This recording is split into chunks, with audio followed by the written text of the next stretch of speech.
Charlie, the 1990 robbery from the Isabella Stewart Gardner Museum remains the biggest art theft of all time, the biggest property theft of all time, valued at $500 million today. Yes, this novel gets right to the heart of it.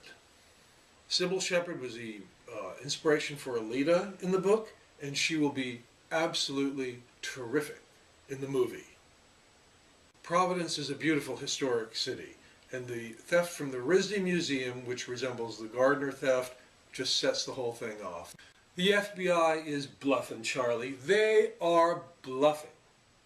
Anthony Amore, who's director of security at the Gardner Museum, you should have seen what he tried to pull. Unbelievable. People spend all kinds of money on things for 12 bucks and change. You can buy an exciting book, you can inscribe it. What could be a better Christmas present than that?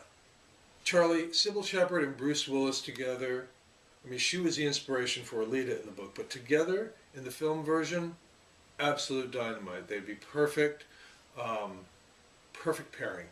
Bring back the reunion of the moonlighting team. Providence is one of the most beautiful cities in the world. It's small, it's glamorous, it's got history.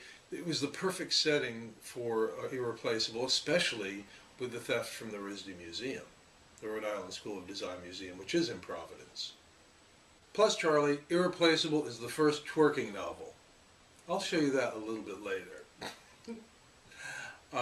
Yes, Charlie, Irreplaceable brings gays and lesbians into the mainstream by allowing them to be villains in this novel. American publishers won't allow that, which is why my agent had to go to France to find the publisher. Oh, and Asperger's, Charlie, oh my God. You know, American publishers, again, you can't make fun of disabilities, but we have a hell of a time with Asperger's. And of course, Charlie, Swanson is afflicted with Asperger's. The FBI, Charlie, has no idea where the Gardner art is. They claimed back in the spring that they knew who stole the Gardner art. They don't have a clue. They did that just to hopefully flush out. Spring, Charlie, the FBI held a news conference, and they claimed that they knew who had stolen the Gardner art. They didn't know where it was, but they knew who had stolen it. And they were bluffing. They don't know who stole the art, Charlie. They don't know any more now than they knew when it was stolen. But they're hoping, of course, that they were hoping that by saying that they would maybe flush the people out. But my point of view with Amore was name the names. If you know who stole the art, well, say it. It can only help. You know, it can only help in the recovery. The statute of limitations has expired on the theft. So if somebody came forward and said, "Yeah, I stole the art," you couldn't prosecute them. So when Amore, got the email and he said, "I will not be reading this book," and how dare you, impugn the FBI? How dare you suggest that the FBI doesn't know what they're talking about? How dare you suggest? It's irresponsible, Mr. Amore said, for me to claim that the FBI is bluffing. I mean, what a laugh! Of course they're bluffing. So I had sent an email to the staff and employees of the Gardner Museum, and Mr. Amore got back to me saying, "This is the first and last time I will warn you about sending emails to the Gardner. They're not wanted." And I'm thinking to myself, this guy speaks for the entire museum. Come on, we're just talking about a book here, Charlie. And I'm saying, hey, those of you who work for the Gardner, it stands to reason you might be interested and entertained by this book, since the backdrop is the Gardner theft. Anyway, no telling how people are going to react, Charlie. Yes, so I told Sybil, give a copy to Bruce. Give a copy of the book to Bruce Willis. It would be fantastic. The movie would be a fantastic reunion for you and Bruce Willis. People remember you from Moonlighting. And Irreplaceable is, moonlighting, I hate to use that Time Lord phrase, moonlighting on steroids. But Irreplaceable is moonlighting to the nth degree. It's moonlighting plus, and Sybil and Bruce would be really great in it. Of course, a big part of this book are the children. The Risley Museum is robbed right at the beginning of the story, and then the director of the Risley Museum disappears. And so Swanson, the main male character, he inherits the children. They have no other relatives. Their parents died in an electrical fire in a car about 10 years before. And Swanson was their father's best friend in college, so he'd known them. So when Susan, the director of the Risley Museum, disappears, it only makes sense that they come and stay with Swanson. But then this freak from DCYF, this psychotic woman from DCYF, tries to get the children away from Swanson. And so Alida and Swanson join forces to prevent this from happening. There's a lot of fun stuff in court, racing around. What Swanson sees when the Risley Museum is robbed is a resemblance between the Risley theft, the Degas that are stolen from the Risley Museum, and the 1990 heist from the Gardner Museum. And so he starts putting that together. And of course, Alida has come to shoot a film about the life of Isabella Stewart Gardner. And so on the night she arrives, the Risley Museum is robbed in a theft that resembles the Gardner. And so suspicion starts falling on her, but of course she had nothing to do with this. But there is someone working on her movie who becomes a person of interest, as they say.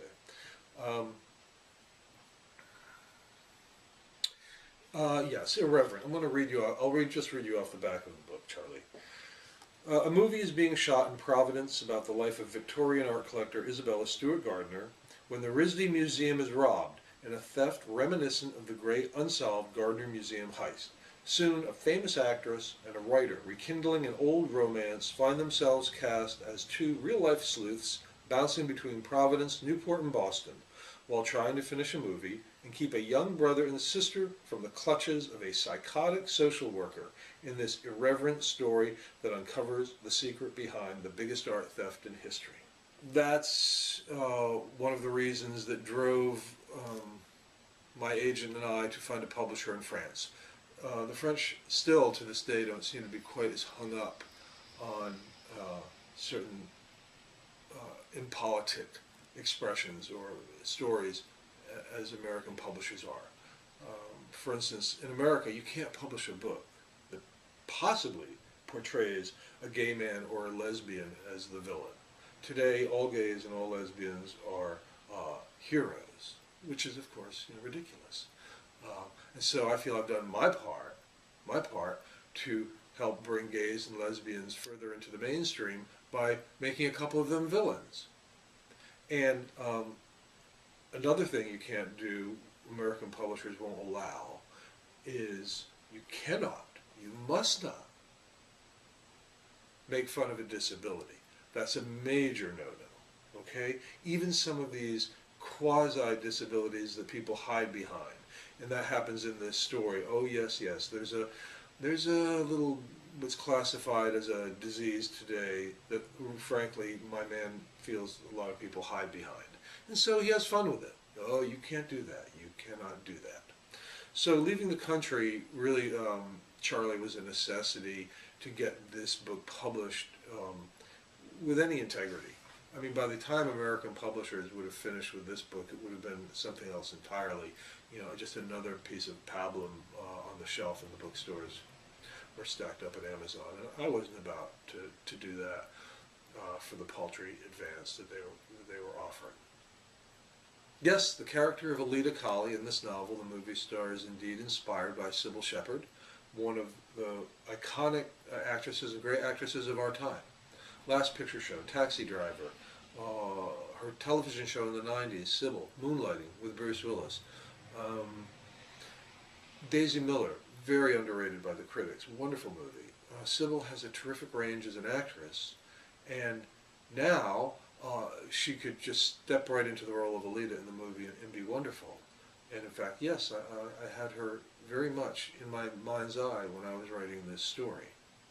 Yeah, Sybil had come to Providence to shoot a movie, and after lunch we took a walk down Benefit Street, very beautiful historic street, and we were standing in front of the RISD Museum, and I told her about what I was working on and how I, not about the Gardner book because I hadn't started that yet, but I did mention that I'd always wanted to wrap a story around it. So I told her about the Gardner theft, and she said, Charles, that's a very unconventional theft, so it's going to require a very unconventional story and an unconventional sleuth.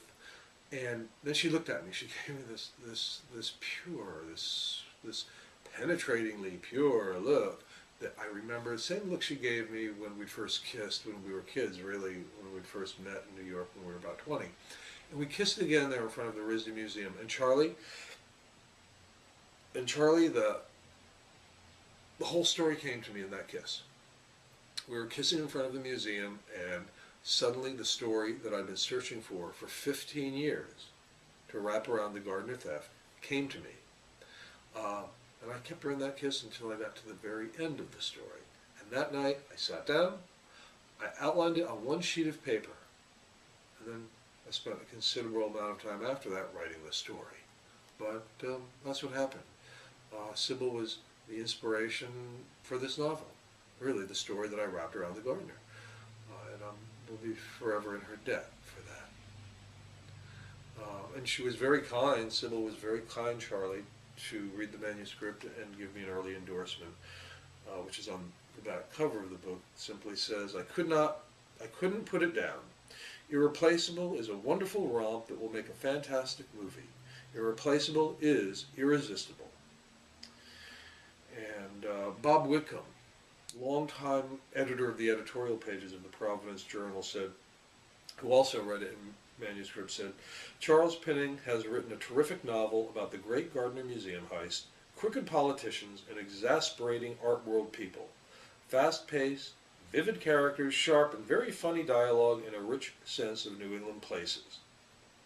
And that's what Bob Whitcomb of the Providence Journal had to say. So I was very fortunate, Charlie, in having a few friends read the manuscript, give me really good criticism that helped me in the rewriting, and then have a couple of other friends read it and allow me very generously to use their praise on the back cover. I feel very blessed with my friends. I've been very lucky, very fortunate, far more fortunate than most writers. Yes, Providence is portrayed in a very beautiful light, kind of the way Woody Allen, gives you glossy New York. Providence is somewhat portrayed like that because Providence is a small city. You really get a sense of it in this story, and there are scenes in downtown, at Waterfire, on Benefit Street on the east side, there's on the west side, all over the town, and it's really a lot of fun, and I think Providence becomes a major character in the novel. As does Newport. There's the scene where Swanson and Alita drive down to Newport, drive over the Newport Bridge, and Swanson talks about how his hometown has changed, and then she checks into the Chandler Hotel, which is on the cliff walk overlooking Easton's Beach and the Atlantic Ocean. Just a marvelous hotel. Beautiful, beautiful place. And they take a walk and along the cliff walk. And it's during that walk that Alita tells Swanson she thinks that he's well suited to solving the Gardner theft. I mean, Swanson wants to solve the Gardner theft for two reasons. The main reason is there's a $5 million reward. And he'd like to play with Alita, but he doesn't have the money. And he has these two children now to take care of. And so he desperately needs money. And the second reason is Susan, the director of the RISD Museum, has disappeared, and Swanson sees a link between the two thefts, and he needs to find out what happened to her. Thirdly, wouldn't it just be a gas to recover the stolen Gardner art? The three Rembrandts, the Vermeer, the Manet painting, the handful of Degas, to say nothing of the eagle finial and the Chinese drinking beaker, the coup. Wouldn't it all be just a coup? Irreplaceable will make a fantastic Christmas present. For under $13, you can buy a wonderful story that can entertain those who love Rhode Island, those who don't know anything about Rhode Island. Anthony Amore, what can you say about the guy? He was hired by the Gardner in around 2005, I think, 2006. And one of the reasons they hired him was to recover the Gardner art. And so here I get in touch with him and the staff saying, read this book, it's entertaining and it might give you some ideas. And he comes back with this outrageous, outlandish, I will not be reading this book. Clearly, Charlie, Mr. Amore wants to solve the Gardner theft himself, and he doesn't want anyone else muscling in on what he perceives as his territory. Ever since they hired him, he's now become a self-styled art theft expert, running around, getting paid to give lectures. I think he's co-authored a book. Has the guy ever recovered any art himself? I don't believe so. And so he's developed this whole career after being hired by the Gardner, but he's no closer to finding the Gardner art now than they were when it was stolen in 1990. And so I come across with something that's viable. He doesn't want to have anything to do with it. It's one of these megalomaniacal things where he wants all the glory and probably the $5 million reward as well. It's ridiculous. The guy's ridiculous.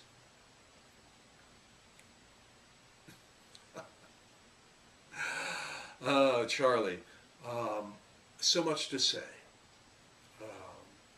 Thank you for having me on your show, and as you're fond of saying, can I do your little Charlie thing? Thank you.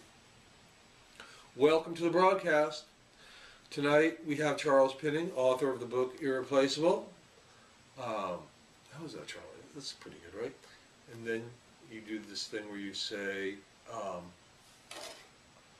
I'm pleased to have him at this table. Welcome. Pretty good, Charlie, right? Okay. Swanson's, as with all of us, Swanson's greatest strength is his greatest weakness. He has no agenda. He really calls it as it lays, plays it as it lays. He opens his mouth and he speaks what's in his head, which is often penetrating and brilliant and good, but it's also sometimes offensive and weird. He's lacking kind of a filter. But once he assumes responsibility for the children, he quickly learns, after being arrested for shooting off his mouth, essentially, wrongly arrested, but arrested nonetheless, he learns that, like it or not, he has to begin to temper his temper. And Alita is a big help with this, even though she's pretty outrageous herself. Having been a movie star and in the public eye for many years, she's learned how to play the game. And so she is constantly tuning him up throughout the story.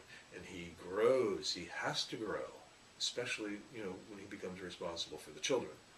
Charlie is a book. It can be just a tame book, like any other book, laying on the table, relaxed, calm, together, a book.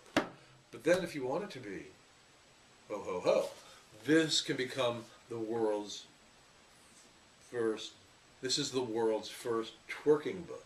Yeah, you ready?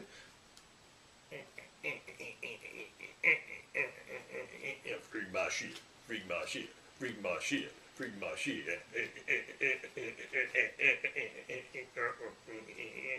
Freak my shit, freak my shit, freak my shit. See, get it? A book by day, a twerker by night. Whatever twerks, twerks, right, Charlie? A twerker by day, a book by night. Whatever your preference is. This book does it all. Does it all. Under $13, a twerking book. Whatever twerks, works. It'll twerk. You can read it. You can twerk it. It'll twerk for you. There it is. It's true. It started off as a book, a story around the Gardner theft, but as I continued writing it, it developed really, Charlie, into a family story. With the arrival of Alita, as I was writing it, I thought, oh, Charles, you're pursuing this romance between this actress who Swanson met 30 years ago and who's come to Providence now, and it's so wonderful. And I was kind of caught up in the wonderfulness of the relationship that I was creating. So that got developed. And some people say that really at its heart, this story is a romance. It's about the romance between Swanson and Alida. But then, of course, you have the children. When the RISD museum director disappears, and Swanson inherits the two children,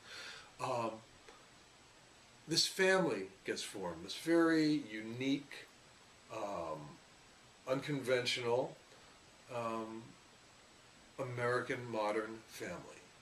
You have two children who don't have parents any longer, who don't really have any relative. They have one relative out in Indiana or Iowa, Idaho, third cousin removed. They have no one.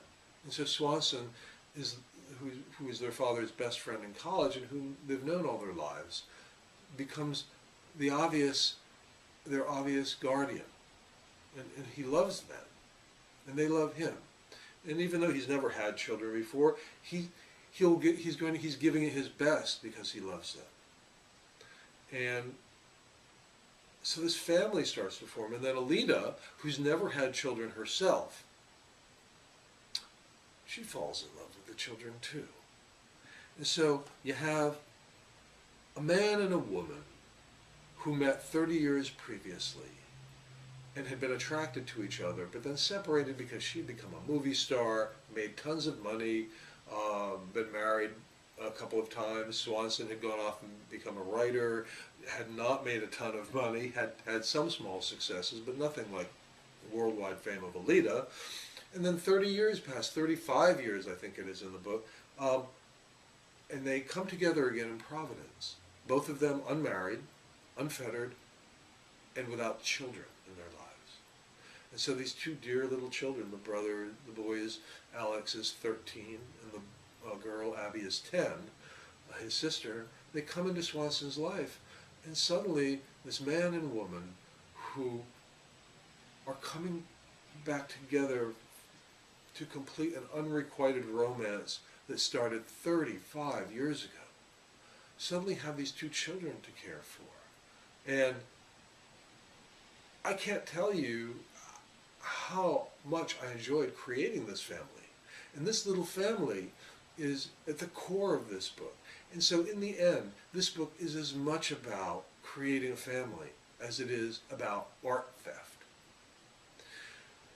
So art, the stolen art, the family, they both run through the book, and I think they complement each other very well. Now again, American publishers, you're talking about American publishers and their squeamishness over irreverence, they also are hung up on genre, strict genre. Is it a mystery? Is it a love story? Is it a romance? Is it literature? What is it? The best books are a little bit of everything. All of those things. This book is part romance, part mystery, part literature. It is what it is. It's a story. It's like life. It's a story. The French could see this. The American publishers locked into their strict genre guidelines. So I don't know what you would call it. What shelf would you put it on? The genre-bending shelf. It's a transgenre book. Whatever, right? So there it is, Charlie. It's been a lot of fun being on your show. Thank you very much for having me. I wish you a wonderful Christmas and the best of all New Year's. And I hope that my hope for the world is that our differences aren't solved through violence.